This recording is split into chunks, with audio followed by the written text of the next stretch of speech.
Hey now! Welcome back to another action figure obsession video. It's your old pal Avian and Loaded. I have to say that very carefully so I don't say avian and lotion or aviation and loaded. I don't know. I don't know what's going on the last few days. But anyway, here's another of my Prednisone Friday videos powered by Prednisone, brought to you by the medication that makes you feel like Thor, the god of thunder. But we're not talking about him today. No, no, no. We're talking about the man without fear, the guardian of Hell's Kitchen. It is Daredevil. And these, I believe, are all of my 1/6, 1/6. I always make that mistake. All of my 1/12 scale, which means 6 inch. 1/12, 1/6 scale is 12 inch. It's very confusing, especially if you don't really care. But yeah, these are my 1/12 scale 6 inch Daredevils, and all but one of them are Hasbro Marvel Legends. All but two of them are Daredevil. Well, all three of them, really. We have the 1, 2, 3, 4, 5 costumed Daredevils here. We have two Matt Murdocks, one comic Matt Murdock, and one MCU Matt Murdock Kit Bash. And then we have Daredevil, the Man Without Fear, the kind of like his first appearance or his first costume when he went out on his vigilante duties when he first decided to become Daredevil from the excellent miniseries Daredevil, the Man Without Fear by Frank Miller and John Romita Jr.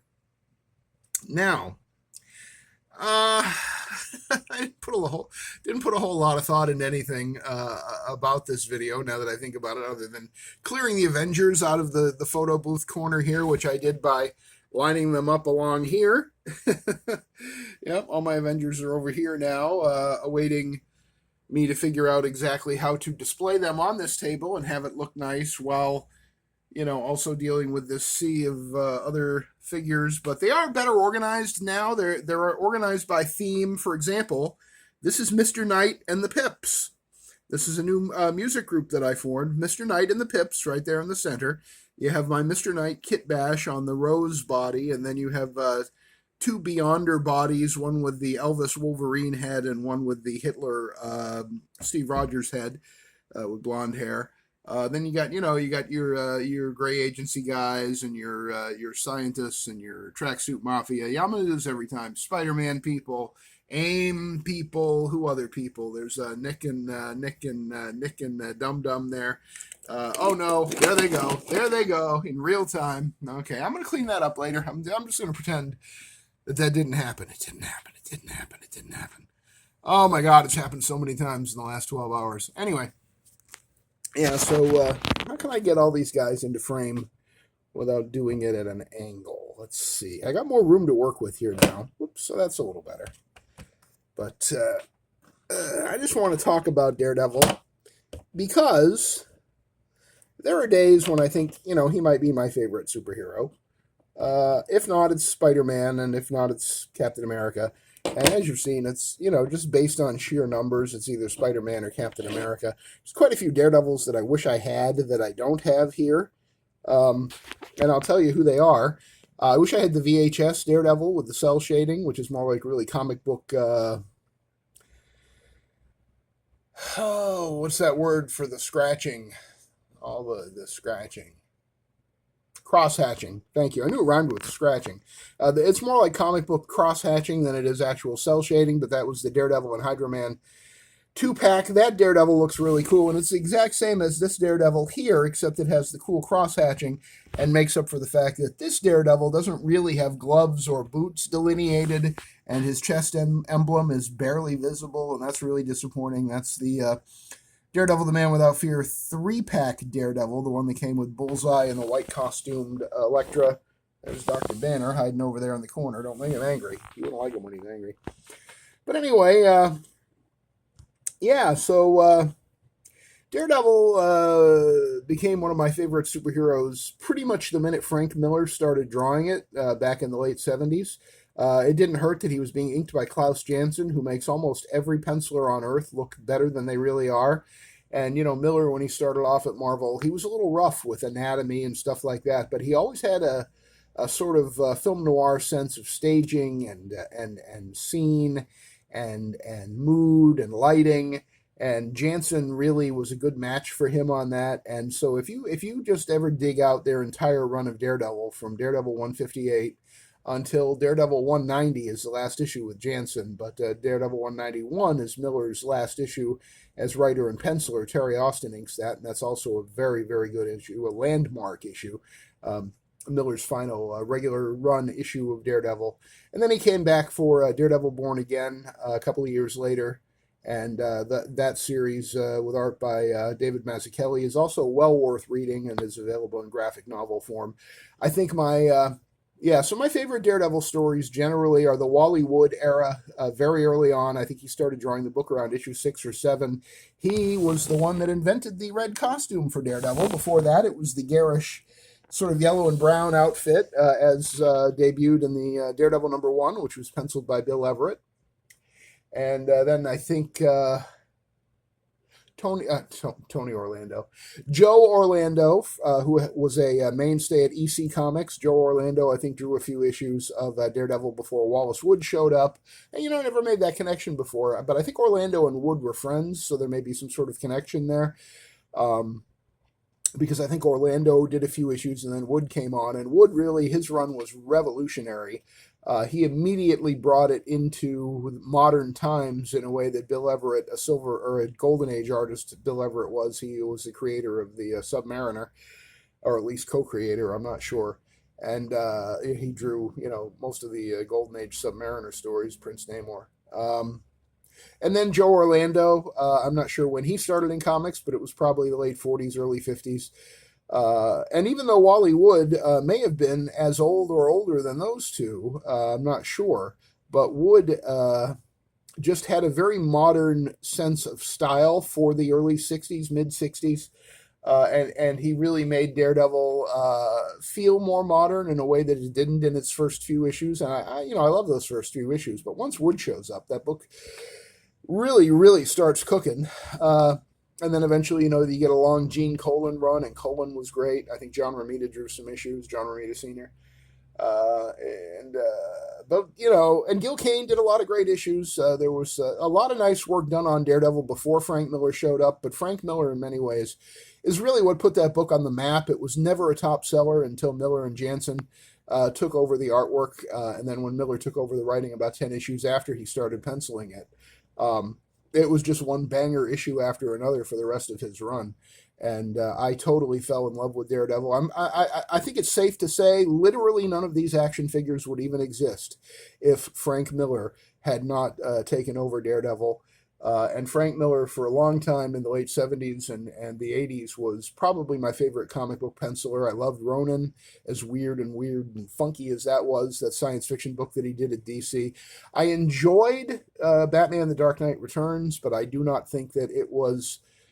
I don't know. It was audacious and it was fun, but I don't think that it was the landmark work that a lot of people mistake it for. Yes, it was influential, but not in a good way. It kind of did more harm than good in terms of what comics became, at least mainstream comics, mainstream corporate comics, after Batman: The Dark Knight Returns. But his standalone graphic novel, Elektra Lives Again, that was a hardcover that came out sometime after Daredevil 191.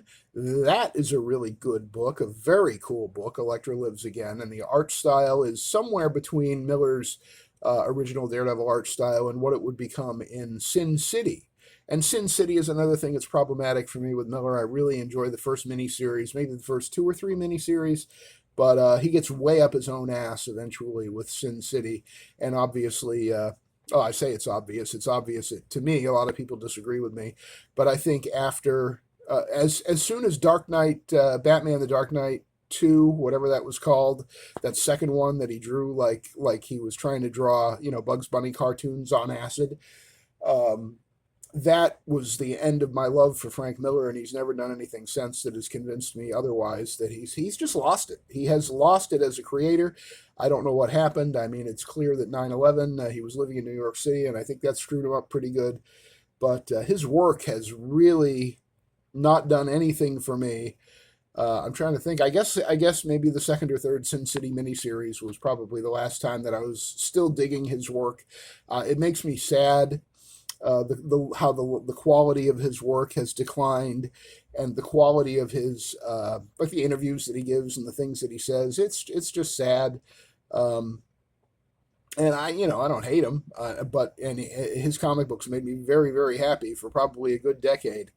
And as I say, if it hadn't been for Frank Miller and Klaus Janson, who is equally important in that partnership, there is no Frank Miller if Klaus Janson hadn't been inking that book. If Vinnie Coletta had been inking Frank Miller's Daredevil run, nobody would have ever heard of Frank Miller. Janson was the guy who set the tone for that book and who made it sing.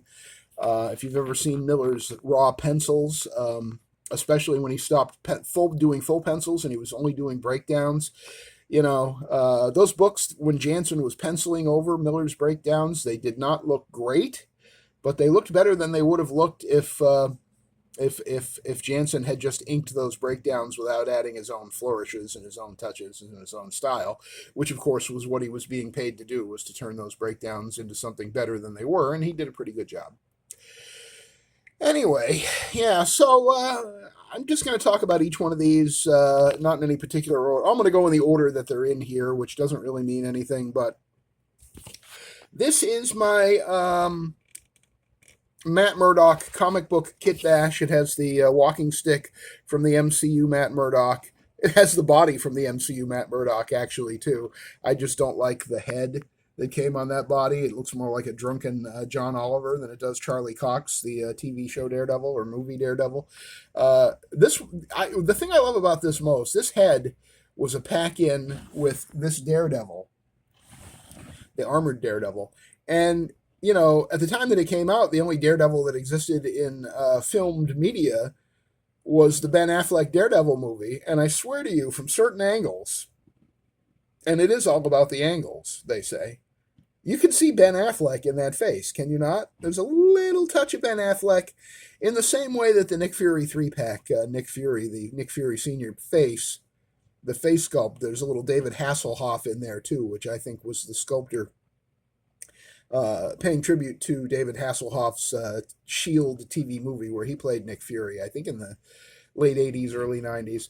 But yeah, so this is a kit bash. We have the unmasked civilian Matt Murdock head from the 2020 retro Daredevil. Was it 2020? Yeah, he was part of that first retro wave, right? In 2020. And the body is the MCU Matt Murdock. The walking stick is from the MCU Matt Murdock. And this wonderful messenger bag. Look at this thing. This guy is going to court, baby. Look at the paint on that buckle and the detail, the stitching. Look at the stitching. It's crazy. That messenger bag for his, paperwork and taking him, being prepared to go to court and all that. That is from an Indiana Jones Adventure Series figure that Hasbro made. That line was a huge failure. I don't even remember the name of which character that bag came with, but when they all went on clearance, I bought as many of those figures as I could because almost all of them had amazing accessories that I knew I'd be able to repurpose for something else. And I think this is my favorite. In fact, I got a bag of them around here somewhere. I should dig out that Indiana Jones Adventure Series bag and go through it because I haven't looked at it in a while. There's got to be some more good stuff in it that I could use for other figures. But yeah, the clearanced out low price Indiana Jones Adventure Series figures were a treasure trove for kit bashers, and that is where this messenger bag came from, which I think completes this look for this kit bashed comic book Matt Murdock, aka Daredevil. What do you think? You like the bag? And the walking stick is nice. It's probably my favorite kit bash that I've ever done because it absolutely completes the mission. There's really nothing that I would change about it, I don't think. So next to him is the recently released, was he from the Mini Comic Wave 2, I think? The Series 2 of the Mini Comic Wave where they're giving you little tiny comic books that don't open up instead of a Build-A-Figure piece so you could have a free toy. But, I'm not really complaining too much because I don't really care about the Build-A-Figures much anymore. Never cared about them a whole lot, except for the ones that I did care about, like Zabu, the saber-toothed tiger, Kazar's animal companion. Then I really care. When I care about them, I really care, but otherwise I don't really care at all. about the Build-A-Figure thing. I don't care if they ever do another Build-A-Figure again, honestly. So this is the Frank Miller written and John Romita Jr. Drawn Matt Murdock in his sort of tracksuit outfit when he goes out at night and beats the crap out of criminals, but he doesn't have a superhero costume yet. A lot of people are wondering why he has blonde hair. But in Daredevil, the Man Without Fear, the way it was colored, there were panels where it appeared to be sort of a reddish blonde, or blonde with sort of red highlights. I think the idea there was that he was a younger Matt Murdock and he hadn't gone full ginger yet. I'm guessing that is what they had in mind, but nobody has ever actually said one way or the other. Now, this figure isn't perfect, but it does fulfill the remit of being a chunky sort of John Romita Jr. style body. It does have butterfly joints. They're not spectacularly effective. The head sculpt is pretty decent. I like it. I thought this would be great for kit bashing, and I've tried a few other heads on it, and I really haven't, because I wasn't even really committed to the idea of putting this in my Daredevil display. I was just thinking it would be good for kit bashing into some kind of thug or criminal or whatever.